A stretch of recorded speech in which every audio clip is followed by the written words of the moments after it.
কারা যারা মূর্তি পূজা করে তারা মুশরিক। আমরা মনে করি যারা মূর্তি পূজা করে তারাই শুধু মুশরিক।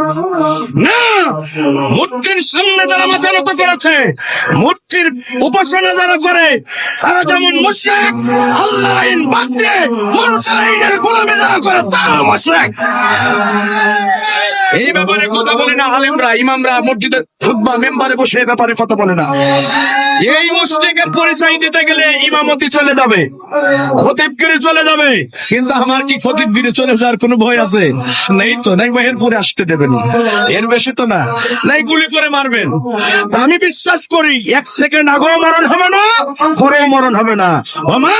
ওমা কানা লিনাফসিন আন তামুতা ইল্লা বিইজনিল্লাহি কিতাবাম মুআজ্জালা। মানুষের মরণ হবে না আল্লাহর হুকুম ছাড়া। মৃত্যুর সময় ফয়সালা করে রেখেছেন কে? আমার মৃত্যুর ফয়সালা হয় আকাশ থেকে